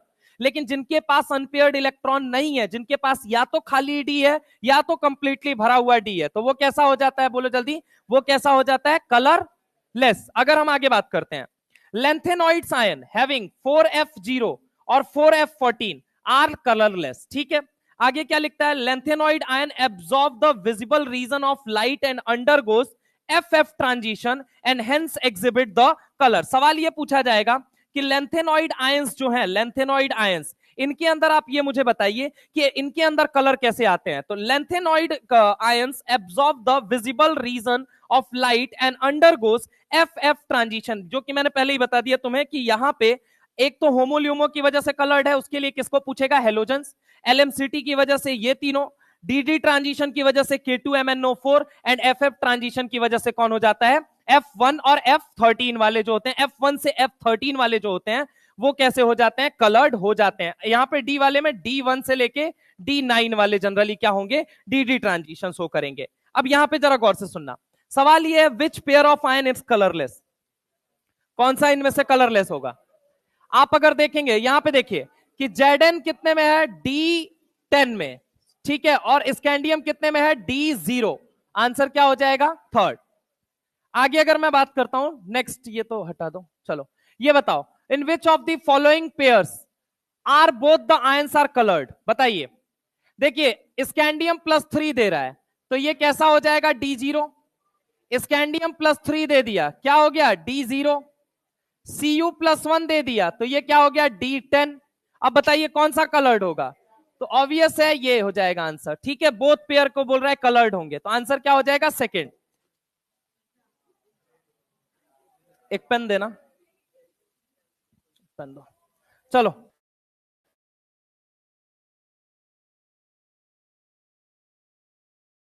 Solution, which one of the following will be colourless, बताइए कलरलेस कौन होगा, स्कैंडियम +3। क्यों, क्योंकि इसका क्या हो जाता है, कन्फ्यूग्रेशन D0।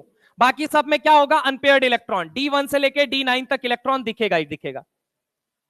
अब आ जाते हैं electronic configuration, atomic size, melting and boiling point, enthalpy of atomization, density, IP, SRP, formation of interstitial compound and alloy formation. अब ये सब के सब एक दूसरे से रिलेटेड हैं। अभी तक जितने भी रिलेटेड थे वो किससे रिलेटेड थे, जितने भी थे वो ऑक्सीडेशन स्टेट से चले आ रहे थे कि D0 D10 हम देख रहे थे, कॉमन बातें चल रही थी। अब यहां के बाद जो आता है इलेक्ट्रॉनिक कंफ्यूग्रेशन आता है। अब इलेक्ट्रॉनिक कंफ्यूग्रेशन की सबसे पहली चीज अगर मैं बात करूं आपसे, तो इलेक्ट्रॉनिक कंफ्यूग्रेशन ऑलरेडी हम कहा कर चुके हैं पीरियोडिक टेबल में, लेकिन फिर भी मैं आपको एक बार तरीका बता देता हूं कि आपको पता है कि कितनी सीरीज है। पहले तो ये मुझे बताइए, एक 3D सीरीज है, एक 4D है, और एक कौन सी है, 5D है। और यहां पे अगर मैं बात करूं, यहां पे क्या आ जाएगा, 4S, क्या आ जाएगा, 5S और 6S। जनरल कंफ्यूग्रेशन कह रहा है कितना होता है, तो ये ऑब्वियस है 1 से 2। क्यों, क्योंकि D में अगर कुछ एग्जिस्ट नहीं करता है तो भीख किससे मांगता था, S से। F में कुछ एग्जिस्ट नहीं करेगा तो वो किससे भीख मांगेगा, D से। तो यानी कि अगर मैं बात करूं D1 से लेके 10 हो सकता है, D1 से लेके 10, D1 से लेके 10, और S कहां से कहां होगा, 1 से लेके 2 होगा। अब बात यह आती है कि चलिए ठीक है, मान लिया 3D में क्या क्या एग्जिस्ट नहीं करता था, तो 3D में आपको पता है क्या एग्जिस्ट नहीं करेगा, D4 और D9। 4D में क्या एग्जिस्ट नहीं करेगा, D3, D6, D9। और अगर हम बात करें 5D में क्या एग्जिस्ट नहीं करेगा, D8। और 6D में क्या एग्जिस्ट नहीं करेगा, D9। ये मैंने आपको पहले ही बता रखा है कि भैया देखो ये जो होते हैं ये डू नॉट एग्जिस्ट, ये एग्जिस्ट नहीं करते हैं। और अगर ये एग्जिस्ट नहीं करते हैं तो इनकी जगह रिपीट कौन होगा, तो D5 और D10, ये कंफ्यूग्रेशन जो होगा ये क्या करेगा, रिपीट करेगा। हाँ, हालांकि ये बात है कि palladium does not follow this general electronic configuration. Palladium का एटॉमिक नंबर कितना होता है, 46। और 46 होते हुए भी आपको पता है इसका कंफ्यूग्रेशन क्या बनता है, 4D10 5S0। यानी कि है तो ये 5th पीरियड का, लेकिन इलेक्ट्रॉन कहां प्रेजेंट होता है, 4D10 में। तो अगर हम बात करें इसके लिए क्या हो जाएगा, तो इसके लिए कंफ्यूग्रेशन बनेगा क्रिप्टॉन, क्या बन जाएगा, 4D10, और ये क्या हो गया, 5S0। पैलाडियम को छोड़ दीजिए, तो ये जितने लोग भी हैं ये सब लोग क्या करते हैं, इस कंफ्यूग्रेशन को फॉलो करते हैं। 3D के अंदर अगर मैं बात करूं, D4 D9 नहीं एग्जिस्ट करता, 4D में D3 D6 D9, 5D में D8 और 6D में D9 नहीं एग्जिस्ट करता। इनकी जगह रिपीट कौन होता है, तो रिपीट होता है D5 और D10 रिपीट होता है, ठीक है। आगे अगर हम बात करते हैं आपसे इलेक्ट्रॉनिक कंफ्यूग्रेशन के बाद, the to which of the following series the transition element Z is equal to 39 to Z is equal to 48 belong, बताइए कहां से कहां। अगर मान लीजिए 21 से लेके 30 है, तब कौन सी सीरीज होगी, 3D। अगर 39 से लेके 48 है मतलब कौन सी सीरीज होगी? 4D। और अगर मैं आपसे बात करता हूं इसके बाद से 57, अचानक से हटा दो, कितना हटा दो? 58 टू 71, यानी कि 72 से लेके 80, ये कौन सी सीरीज हो गई? 5D। और नीचे वाले में बताओ कितना आएगा, बोलो कितना आएगा? 89। और उसके बाद 90 से 103 गायब कर दो, तो ये कितना आ जाएगा? बोलो बोलो। 104 से 1012, ये कौन सी हो गई? 6D। सवाल ये पूछा गया, in which of the following series the transition element z is equal to 39 to z is equal to 48 belong? Answer क्या हो जाएगा? 4D series. क्या यहां पे देखो, which of the following transition metal do not form amalgam with mercury? Answer क्या होगा? All. फेकोनी जो होता है अमलगेट नहीं करता है। एक सवाल और बनाएगा, iron mercury can be transported in the containers made up of iron. Reason, because iron do not amalgamate with mercury. तो याद रखिएगा, इन तीनों ट्रांजिशन मेटल में से कौन अमलगम के साथ रिएक्ट नहीं करेगा? तो फेकोनी तीनों के तीनों नहीं करते हैं। अगर मुझे अगर मरकरी को ट्रांसपोर्ट करना है एक जगह से दूसरी जगह, तो मैं किस में ट्रांसपोर्ट कर सकता हूं? तो वो उस कंटेनर में जिस कंटेनर में क्या रखा हुआ है, क्या आयरन रिएक्ट ना करे, मतलब सॉरी मरकरी रिएक्ट ना करे। और वो किसका कंटेनर हो सकता है? आयरन का। तो ये अभी आगे आएगा। वैसे तो पहले आ गया ये सवाल, कहां आ गया? अच्छा उल्टा सीधा हो गया क्या? अच्छा ये है, हाँ। Because of lanthanoid contraction which of the following pairs of element have nearly same atomic radii? अब देखो जरा गौर से, इस बात को समझने के लिए आपको एक बात समझनी पड़ेगी। वो बात क्या है? तो एटॉमिक साइज वाली बात है। एटॉमिक साइज वाली बात समझना, जब आप एनसीईआरटी को देखोगे तो एनसीईआरटी में दो बातें लिखी गई हैं। पहली बात क्या लिखी गई है? एक तो आपको यह दिया गया है मेटेलिक रेडियस, और एक दिया गया है आपको कोवेलेंट रेडियस। अब ढंग से सुनिएगा, यहां पे अगर आप देखेंगे तो ये इस पेयर को देखिए, यहां पे ढंग से अगर देखना है कुछ तो ये देखिए, क्रोमियम और मैग्नीज में यहां पे आप देखोगे क्रोमियम और मैग्नीज के अंदर, तो क्रोमियम की साइज बड़ी बताई गई है। सबसे बड़ी किसकी बताई गई है? सबसे पहले स्कैंडियम, देन किसकी बताई गई है? टाइटेनियम, देन वेनेडियम, देन किसकी बताई गई है? क्रोमियम। ठीक है, उसके बाद से कौन है? मैग्नीज। क्रोमियम की मैग्नीज से ज्यादा बता रहा है। लेकिन जब आप इसके टेबल को देखेंगे तो यहां पे डेटा कुछ और आ जाएगा। अब इस बात का रीजन बहुत पहले मैं बता चुका हूं कि क्या रीजन होता है, कि यहां पे आपसे क्या पूछा जा रहा है? मेटेलिक या आयनिक रेडियाई। और यहां पे क्या पूछा जा रहा है? कोवेलेंट। तो यहां पे क्या प्रॉब्लम हो जाती है? मेटेलिक वाले में प्रॉब्लम यह हो जाती है कि D5 कन्फ्यूग्रेशन होने की वजह से अपने आस पड़ोस वालों से यह बॉन्डिंग अच्छी नहीं करता है। जबकि अगर हम बात करें कोवेलेंट में, ऐसी प्रॉब्लम नहीं देखने को मिलती है। इसलिए कोवेलेंट वाले में क्रोमियम को ज्यादा बता रखा है, किससे? मैग्नीज से। लेकिन अगर मेटेलिक वाले में डेटा देखोगे तब किसको ज्यादा बता रखा है? तब यहां पे क्रोमियम और मैग्नीज में प्रॉब्लम आएगी। और यहां पे अगर हम बात करें तो यहां पे प्रॉब्लम नहीं आ रही है। क्यों? तो ये दोनों चीजें अलग अलग हैं। एक कोवेलेंट रेडियाई का ऑर्डर है और एक किसका रेडियाई का ऑर्डर है? मेटेलिक एंड आयनिक रेडियाई का ऑर्डर है। सवाल में ढंग से देखिएगा, वो मेटेलिक और आयनिक पूछ रहा है या आपसे कोवेलेंट पूछ रहा है? अगर कोवेलेंट उसने पूछा तब क्रोमियम क्या हो जाएगा? क्रोमियम बड़ा होगा एमएन से।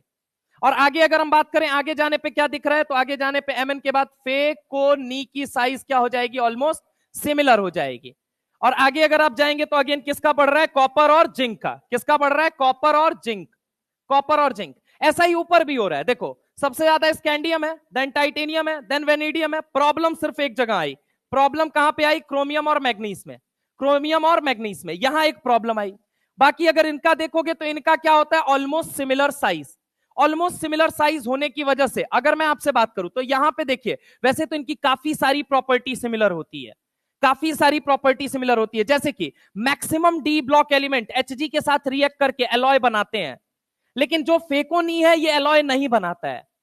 अब इसीलिए सवाल दो तरह के पूछे जाएंगे। एक सवाल ये पूछा जाएगा, वो कंटेनर वाला सवाल, और एक सवाल ये पूछा जाएगा कि भैया इनमें से बताइए मरकरी के साथ रिएक्ट कौन नहीं करता है। कॉपी के अंदर बात लिखिए कि मरकरी को आयरन से बने हुए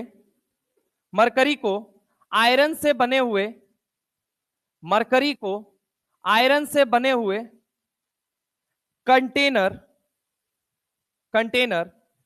में रखकर ट्रांसपोर्ट किया जाता है। आयरन को मरकरी से बने हुए कंटेनर में रख के ट्रांसपोर्ट किया जाता है।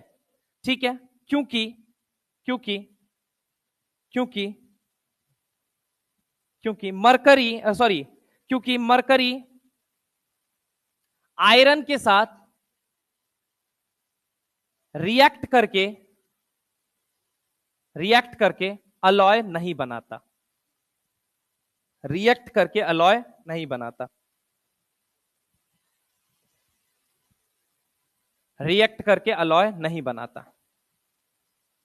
ठीक है, चलिए, ये पहली बात हो गई। और इनका क्या होता है, हैव सिमिलर साइज रेंज। ठीक है, तो एफ यहां पे अगर हम बात करें, डू नॉट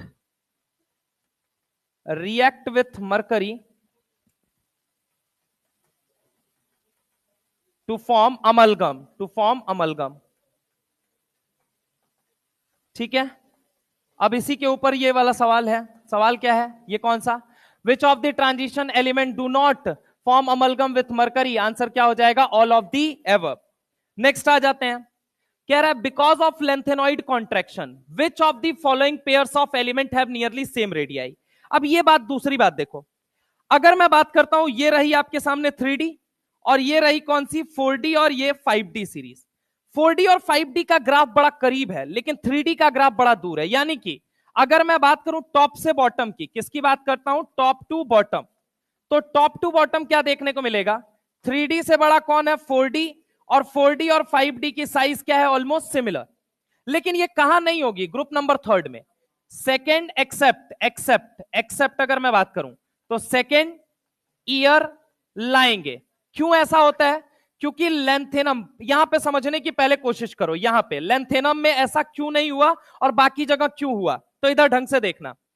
जब आप 5D में जाएंगे तो आप मुझे बताइए 5D में कौन सा F आएगा, 4F आएगा। 5D में कौन सा F आएगा, 4F। अब बताओ, अगर हम बात करते हैं, देखो जैसे कि ये 3D है, ये 4D है और ये 5D है, अगर n-1D होता है तो एक बात मुझे बताइए, S कौन सा आएगा, यहां पे कौन सा आएगा, 4S, 5S, 6S आएगा। अच्छा एक बात बताइए, P कौन सा आएगा, 4P, यहां पे कौन सा आएगा, 5P, यहां पे आएगा 6P। मैं कह रहा हूं D का F कौन सा आएगा, तो आप कहेंगे 4F आएगा। अब ढंग से सोचना, बाकियों को हटा रहा हूं, यहां पे बस सोचना। यहां पे अगर मैं तुमसे बात करता हूं 6S, 5D, 4F, 4F के इलेक्ट्रॉन कैसी शील्डिंग करते हैं, ये मुझे बताइए, पुअर। और अगर हम बात करें कितने कॉन्ट्रैक्शन है केमिस्ट्री की दुनिया में, टोटल 3। एक कौन सा है, ट्रांजिशन, एक कौन सा है, लेंथेनॉइड, और एक कौन सा है, एक्टेनॉइड। सवाल यह है कि स्कैंडियम से लेके जिंक तक ओवरऑल साइज डिक्रीज कर रही है। बताइए इसके पीछे रीजन क्या है, रीजन है ट्रांजिशन कॉन्ट्रैक्शन। दूसरा सवाल कि 3D, 4D और 5D में 4D और 5D की साइज ऑलमोस्ट सिमिलर है। क्यों सिमिलर है, तो रीजन क्या है, 4F इलेक्ट्रॉन की पुअर शील्डिंग की वजह से लेंथेनॉइड कॉन्ट्रैक्शन देखने को मिलता है, और लेंथेनॉइड कॉन्ट्रैक्शन देखने की वजह से 5D और 4D की साइज क्या हो जाती है, ऑलमोस्ट सिमिलर। तो एक बात लिखेंगे, कॉन्ट्रैक्शन टोटल 3 तरह के हैं। कॉन्ट्रैक्शन टोटल 3 तरह के हैं। कॉन्ट्रैक्शन टोटल 3 तरह के हैं। कॉन्ट्रैक्शन टोटल 3 तरह के हैं। Transition contraction, lanthanoid contraction, transition contraction, lanthanoid contraction और एक्टेनॉइड कॉन्ट्रैक्शन। तीसरा होता है एक्टेनॉइड कॉन्ट्रैक्शन। लिखिए, फॉर एग्जाम्पल स्कैंडियम से लेकर जिंक तक, फॉर एग्जाम्पल स्कैंडियम से लेकर जिंक तक ओवरऑल साइज का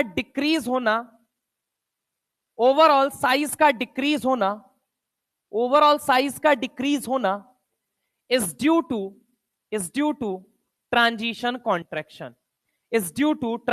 contraction. Is due to transition contraction.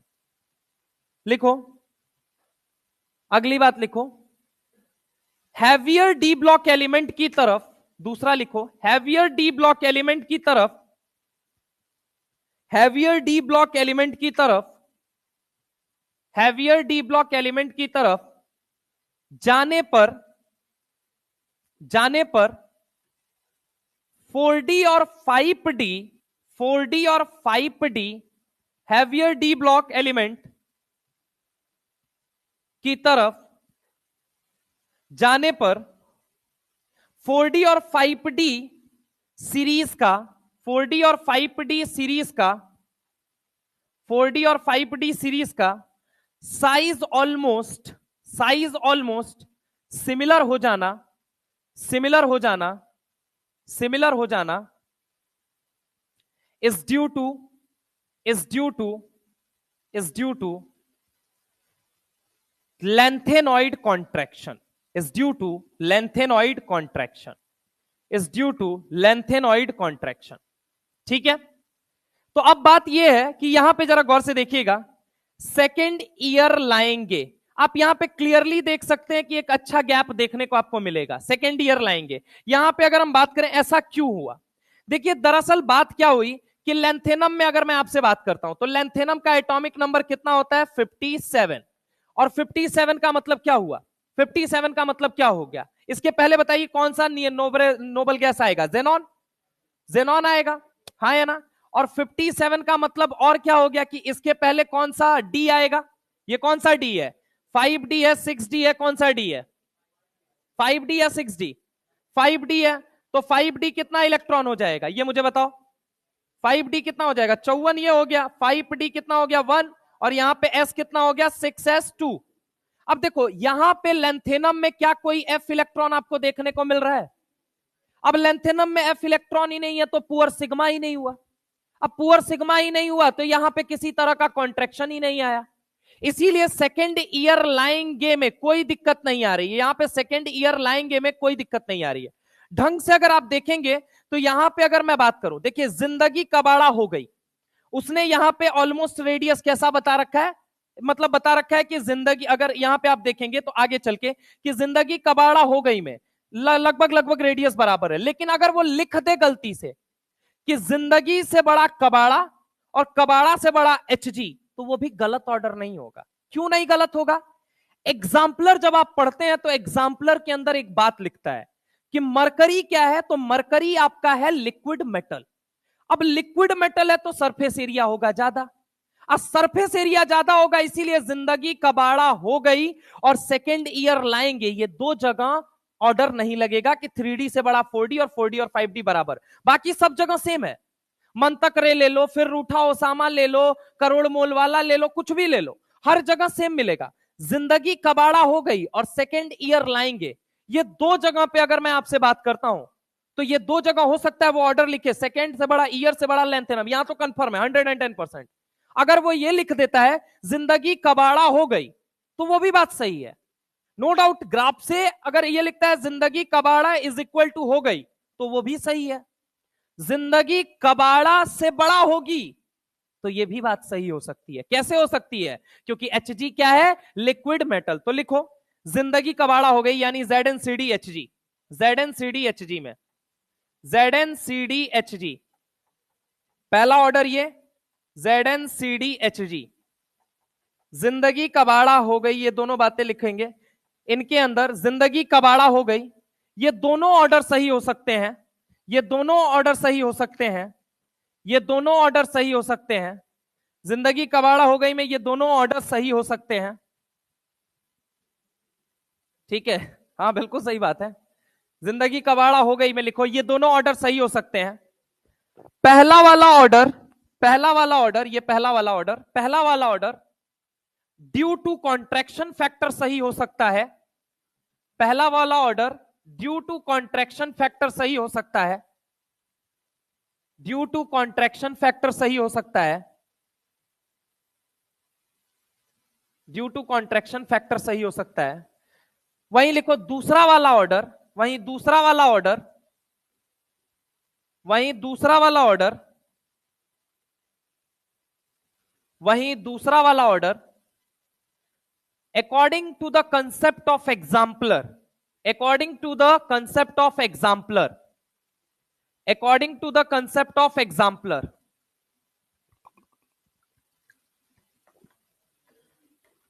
According to the concept of exemplar, समझ रहे हो मेरी बात को? एग्जाम्पलर के अनुसार, एग्जाम्पलर की थ्योरी के अनुसार, लिखो ब्रैकेट में एग्जाम्पलर में, लिखो लिखो एग्जाम्पलर में, एग्जाम्पलर में एचजी को, एग्जाम्पलर में एचजी को लिक्विड मेटल कंसीडर्ड किया हुआ है, लिक्विड मेटल कंसीडर्ड किया हुआ है, एग्जाम्पलर में एचजी को लिक्विड मेटल कंसीडर्ड किया हुआ है। चूंकि लिक्विड होने के कारण सरफेस एरिया ज्यादा हो सकता है, चूंकि लिक्विड होने के कारण सरफेस एरिया ज्यादा हो सकता है,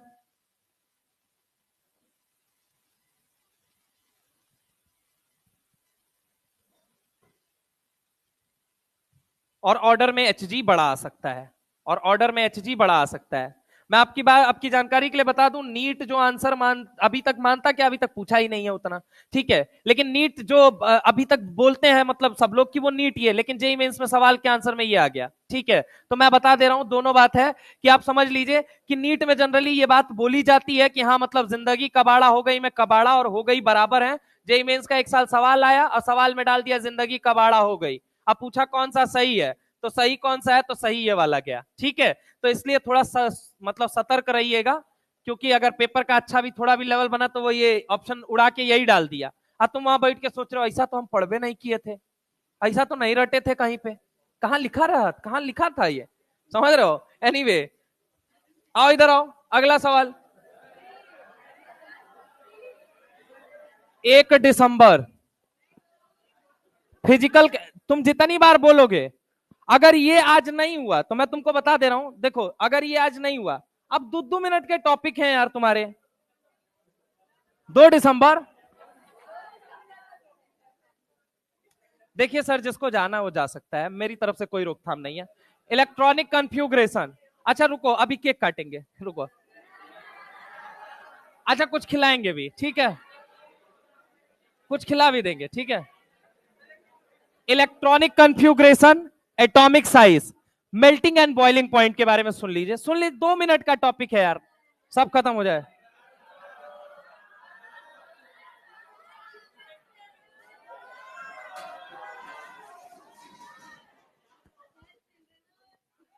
हाँ तो चिल्ड्रंस डे का, चिल्ड्रंस डे का क्या मतलब हुआ? सवाल सॉल्व करो, 1 मिनट, सवाल सॉल्व करो।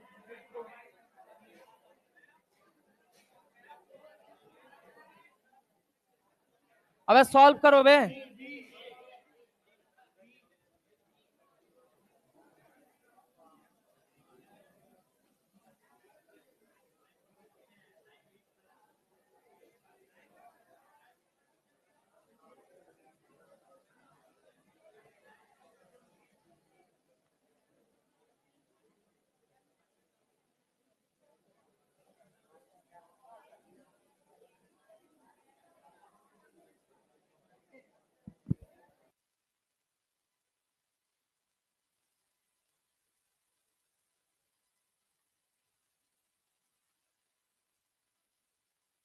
चलो 5 मिनट शांति से बैठो।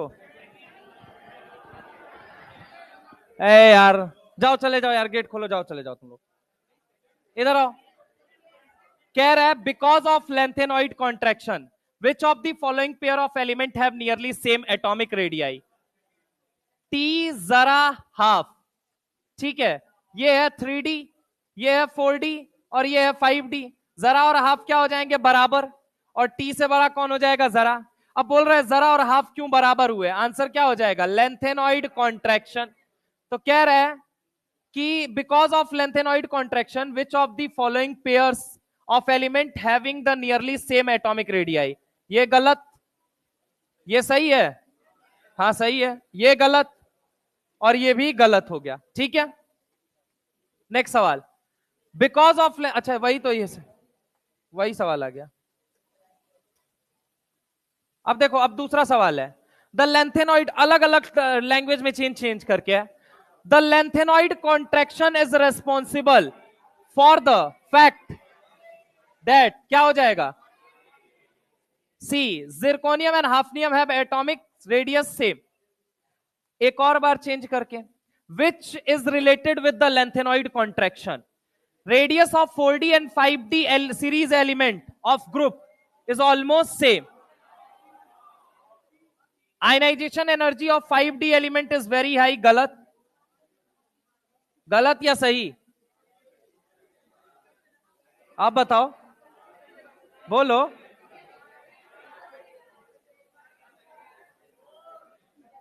Density of 5D element is abnormally high of its own group. अब रटो, इधर देखो, सुनो सुनो सुनो. आयनाइजेशन एनर्जी के लिए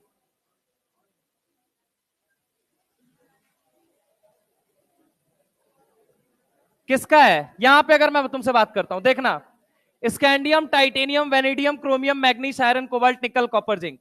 किसके किसके लिए दिया गया आपका? अगर स्कैंडियम के लिए अगर मैं बात करता हूं तो पहला, दूसरा और तीसरा दिया गया है. अब तुमसे वहां पे लाइन क्या पूछी जा रही है, ये पहले देखो.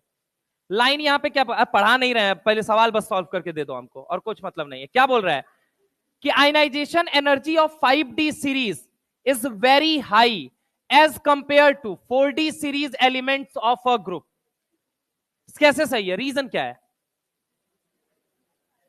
अरे यार, कम से कम थोड़ा दिमाग उमाग खोल के सिर्फ रटो मत. जिरकोनियम, हाफनियम 10 बार पूछ चुका, अब उससे बाहर भी चलो, उससे बाहर भी सवाल बनेगा.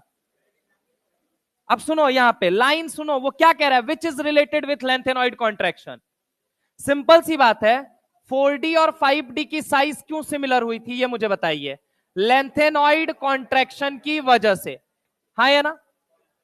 अब 5D कह रहा है कि आयनाइजेशन एनर्जी जो होती है, आयनाइजेशन एनर्जी होती है minimum amount of energy required to remove most loosely bonded electron from isolated gaseous atom. ओ बतिया, अरे वाह गजब.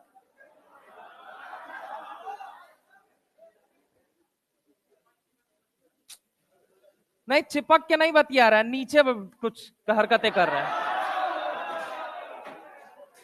नहीं नीचे देख रहे थे, सच सच बता दो, देख रहे थे ना? अब क्या देख रहे थे? एनीवे, ए इधर आ जाओ, इधर आओ, इधर आओ, इधर आओ. नहीं मानोगे बेटा? अगर इक्को को बैठा रहा ना तो मैं उसी को पढ़ाऊंगा, याद रख लेना.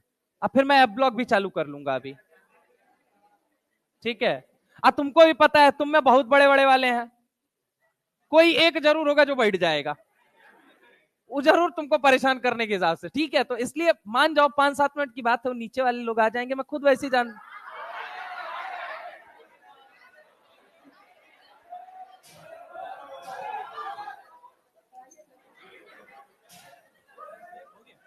दो मिनट, 2 मिनट में आप लोग आ जाइए, ठीक? इधर सुनो, इधर सुनो, सवाल खत्म कर लें दो. देखो, रेडियस ऑफ 4D और 5D सीरीज जो होती है in a group is almost same. हाँ ठीक है, ये बात सही है. आयनाइजेशन एनर्जी ऑब्वियस है, 5D वालों में 4f इलेक्ट्रॉन आए तो न्यूक्लियस का होल्ड ज्यादा हो गया, इलेक्ट्रॉन को निकालना मुश्किल. यानी सिर्फ लेंथेनॉइड कॉन्ट्रैक्शन की वजह से साइज पे फर्क नहीं पड़ेगा, किस पे और पड़ेगा? Ionization energy of 5D series element is very high as compare to 4D series of element. हाँ, इसका भी रीजन क्या है? लेंथेनॉइड कॉन्ट्रैक्शन ही है. तीसरा, अगर हम बात करें, density of 5D series element is abnormally high in its own group. क्यों डेंसिटी हाई होती है? कॉन्ट्रैक्शन की वजह से डेंसिटी हाई कैसे हो गई? मास बढ़ गया, मास बढ़ गया. अगर हम बात करें वॉल्यूम तो घट गया, अब मास बढ़ गया, तो density is equal to what? Mass upon volume. तो मास बढ़ गया, इसलिए डेंसिटी भी हाई होगी. आंसर क्या हो जाएगा? 4. तो सिर्फ साइज की सिमिलरिटी नहीं है, आईपी के लिए भी ये बात एफ ब्लॉक के अंदर लिखी हुई है. दूसरी, अगर मैं बात करूं आपसे कि ये तीसरी चीज डेंसिटी से रिलेटेड, तो ये भी सवाल बनाया जा सकता है. Zirconium and hafnium have similar and ionic.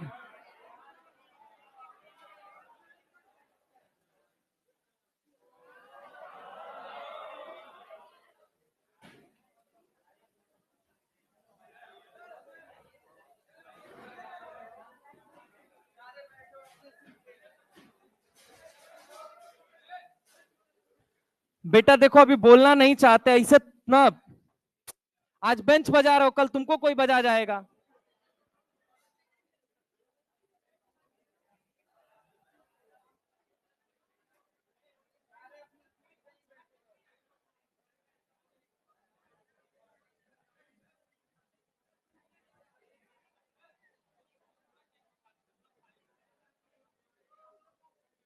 B answer नहीं आया है। बस खाली ये निकालना है, वो रहने दो।